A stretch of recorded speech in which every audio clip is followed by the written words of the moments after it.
Assalamualaikum warahmatullahi wabarakatuh. Perkenalkan, nama saya Muhammad Jidan dari kelas 11B BDP. Di sini saya akan mempresentasikan hasil diskusi kami tentang bab 3. Pajak. Pajak merupakan suatu iuran yang berasal dari rakyat dan diserahkan ke kas negara dengan berdasarkan UUD dengan tidak mendapatkan timbal balik. Berikut istilah dalam pajak. 1. Wajib pajak, yaitu orang pribadi atau badan yang menurut ketentuan dari perundang-undangan. 2. Subjek pajak, yaitu orang-orang yang dituju oleh UUD untuk dikenakan pajak. 3. Objek pajak merupakan penghasilan yang diterima oleh pajak. 4.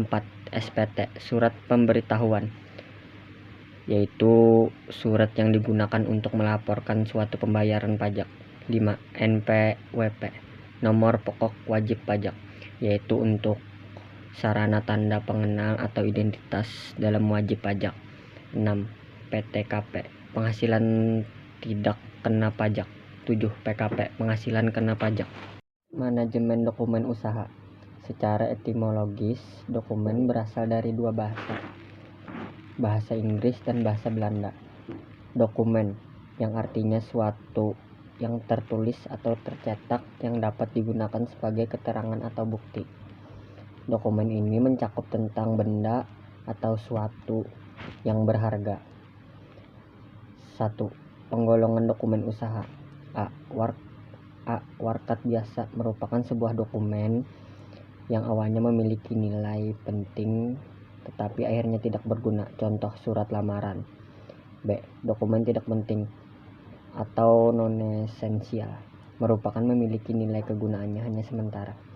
C. Dokumen penting atau important, merupakan dokumen yang memiliki hubungan dengan masa lalu dan masa yang akan datang. D. Dokumen sangat penting atau vital, merupakan dokumen ini nilai ilmiah dan sejarah. 2. Jenis-jenis atau penataan dokumen usaha. A. Penataan dokumen dengan sistem nomor, yaitu penataan ini berdasarkan urutan nomor yang terkait, dapat dibagi menjadi beberapa macam, yaitu sistem nomor urut, middle, digit filling, daflik, numerical filling, dan digit filling. B. Penataan dokumen dengan sistem subjek atau pokok masalah, yaitu penataan ini disusun berdasarkan pokok permasalahan, yaitu dimuat dalam tiap warkat. C. Penataan dokumen dengan sistem abjad. Penataan ini menggunakan urutan abjad dari nama orang, badan, atau perusahaan. D. Penataan dokumen dengan sistem tanggal.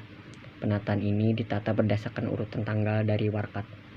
E. Penataan dokumen dengan sistem wilayah. Penataan ini dilakukan dengan menggunakan sistem wilayah. 3. Tata cara pengelolaan dokumen atau surat. Berikut tata cara dalam pengelolaan dokumen surat. A. Prosedur penanganan surat masuk.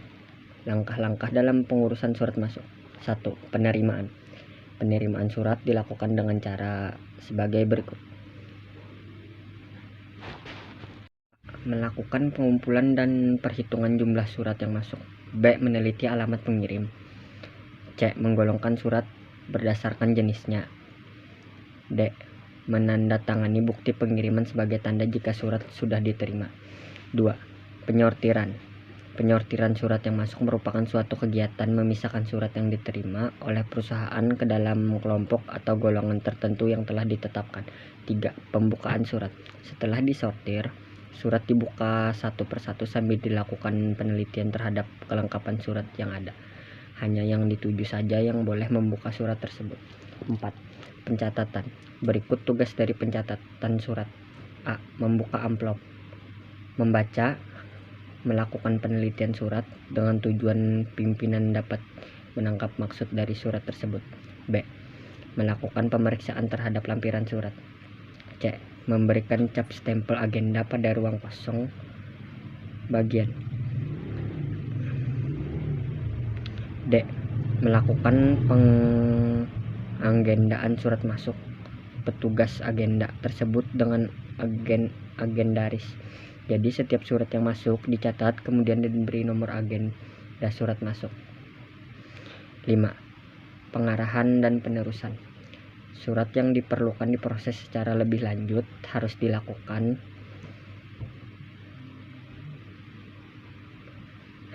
diarahkan dan diteruskan kepada pejabat yang memiliki hak untuk mengolahnya. Surat yang sudah masuk harus diberi lampiran atau disertai dengan lembar disposisi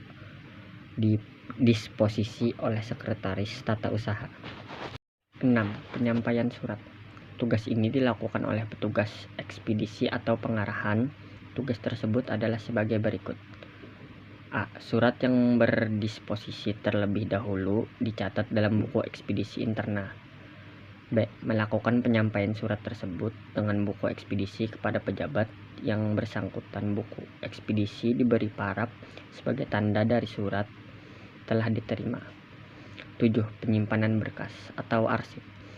Surat masuk penyimpanan berkas atau arsip yang berasal dari arsip dilakukan oleh sekretaris dengan menggunakan metode kearsipan yang berlaku di perusahaan tersebut. B. Prosedur penanganan surat keluar. 1. Pembuat konsep surat. Pembuat konsep surat merupakan kegiatan membuat suatu rencana dan penyusunan surat keluar. A. Pemimpin mengetik dan membuat sendiri untuk surat yang memiliki sifat rahasia. B.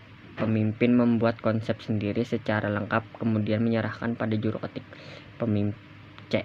Pemimpin membuat suatu konsep surat berdasarkan garis besarnya kemudian untuk melengkapi biasanya dilakukan oleh bawahan atau sekretaris yang dipercaya jika konsep surat dianggap sudah lengkap.